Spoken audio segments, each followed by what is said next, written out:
Welcome to iLights, a short recap of the lesson for the Sunday School adult class at First Baptist Church of Bridgeville, PA. Today we'll summarize the lesson, God Scatters the Nations, from Genesis chapter 11. We all want to hear God say, "Well done," about how we've used what He has given us.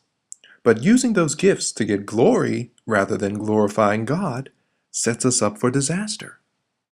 Sometimes God has to confuse us to protect us. In today's lesson, we learn that a failed attempt at something can be God's sovereign grace at work.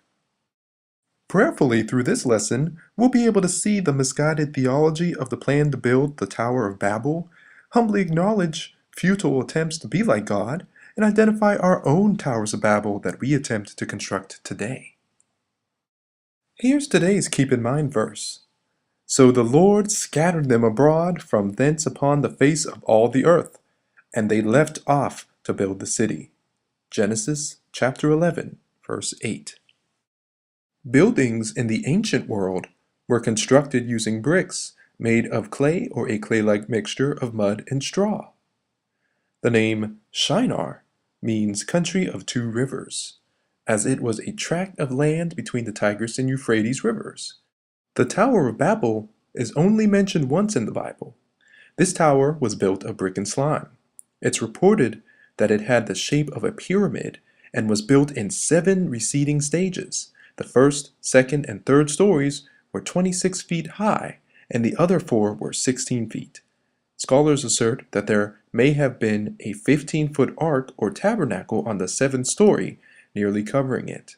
The entire height of the tower, with a 3-foot platform to support its weight and height, would have been 160 feet, but without the platform, 157 feet. Genesis 9 closes the curtain on Noah's life, letting us know he lived 350 years after the flood. One may be tempted to skip over Genesis 10, as it appears to be another long genealogical account of names and places. But Genesis 10 sets the stage for the rest of the book's chapters. It shows us how God repopulated the earth, tells us who the main characters are and the roles they'll play, and unfolds God's plan for all people of the world.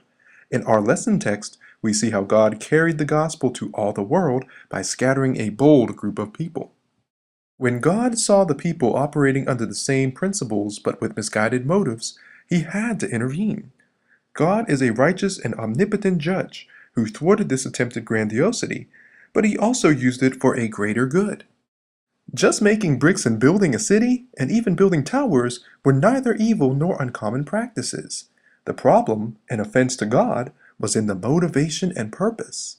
The people wanted to reach into the sky and become famous.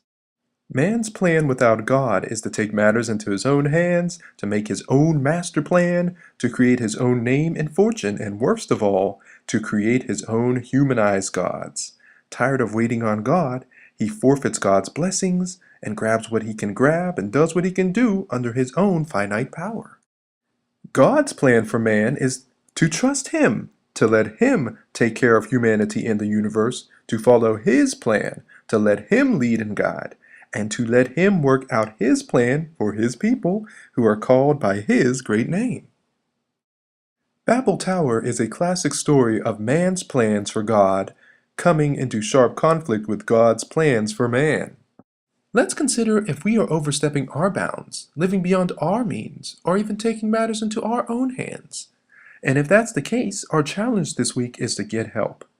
Let's find a credit counseling agency to deal with our finances, a pastor or advisor to help us trust God again, or even a therapist to help us learn how to be content.